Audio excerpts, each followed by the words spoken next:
এই ধুম সিনেমার মতো যদি মানে সিনেমা না এটা আর কি নাম দিছি আমি ভক্ত হিসাবে আপনাদেরকে বোঝানোর জন্য যে এরকম নতুন কোনো সিনেমা যদি আজকে শাকিব খানের তুফানের মতো বরবাদের মতো এরকম মান্নার সিনেমার নামও যদি আসতো, যে আপনি দেখলেন যে মান্নার ধুম সিনেমা আসতেছে, কিরকম অবস্থা হবে হলে জানেন?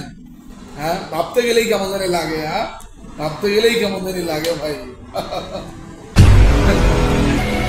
মান্নার, আসসালামু আলাইকুম।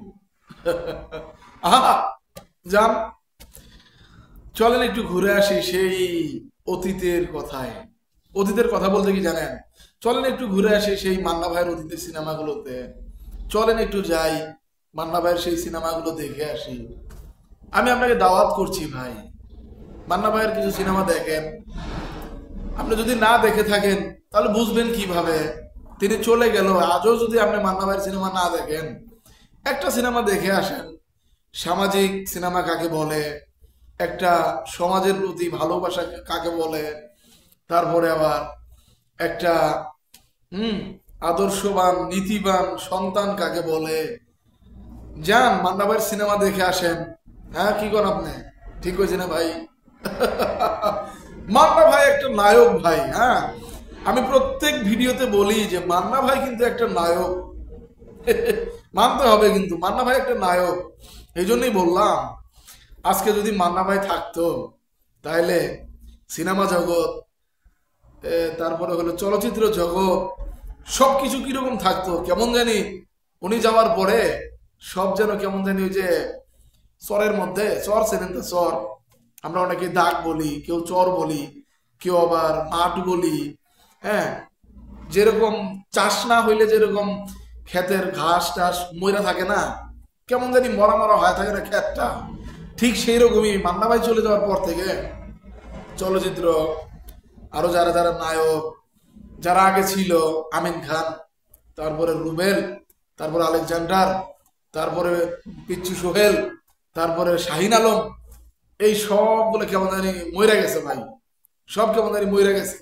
একসাথে সবাই সিনেমা করছে, কত সুন্দর লাগছে তাই না? চলে নাই, চলছে। কিন্তু মান্না ভাই সিনেমা করছে, তাদের সাথে নিয়ে করছে। মান্না ভাই সিনেমা করছে, বের হইছে। আলেকজান্ডারের সিনেমাও বের হইছে, মান্না ভাইয়ের সিনেমা বের হইছে, আমিন খানের সিনেমাও বের হইছে। চলে নাই, বরঞ্চ আরো জমজমার চলছে, বরঞ্চ আরো ভালো চলছে। ও চলছে না? আজ কেন নাই? আজ কেন চলে না? কারণ এটা আমাদের দোষ। আমরা জনগণ, আমরা শ্রোতা, আমরা ভক্ত, আমাদের দোষ। এই জন্যই আমাদের দোষ। আমরা শুধু একটা নিয়েই পড়ে আছি, একটা নিয়েই পড়ে থাকি। অন্য কেউ সিনেমা এখন তো বানায়, এখন তো চলতেছে তাই না? আমান বিশু সিনেমা করতেছে, তারপরে শাকিব খান করতেছে, সিয়াম করতেছে। আমরা কি করি? শাকিব এই সিনেমাগুলা কি করে? শেষ, মাঠে মায়, একবারে মাঠে মার, ব্যবসা হয় না। পরে ওই আমরা খালি বই, 4-5টা ছবি আসতো আগে, এখন আসে না। 5-6টা করে ছবি আসতো আগে, এখন আসে না। মান্নার সময় এত ছবি আসছে, এখন আসে না। এ ভাই, আমি তো মান্নার ভক্ত তাই না? আমি বলতেছি হইতেছে তো, এখন তো 3-4টা করে সিনেমা সিনেমা হলে আসতেছে, কই দেখে না তো। সাকিব ছাড়া তো কারোটা দেখে না ভাই, দেখে না তো, দেখে না, নষ্ট হয়ে যায় মানুষ। তাইলে কেন 3-4টা সিনেমা অন্য নায়ক দিয়ে বানাবো? তার টাকা কি বেশি হয়েছে? লস খাবো? হ্যাঁ, টাকা নষ্ট করব? তার সিনেমা তো শেষ, হবে না তো ভাই, হবে না। এখন যেটা চলতেছে ভাই, এখন সবাই ভাইরালের পিছনে ঘুরে। আর তাছাড়া শাকিব খান তো একজন নায়ক তাই না, একজন এখন বর্তমানে সুপার স্টার। তো এই সিনেমাগুলো দেখবো কেমন? শাকিব খান বছরে একটা সিনেমা করলেই হিট, সুপার হিট। ওই বছরে 3-4টা করা লাগে না তো, একটা করলেই হিট হয়ে যায়।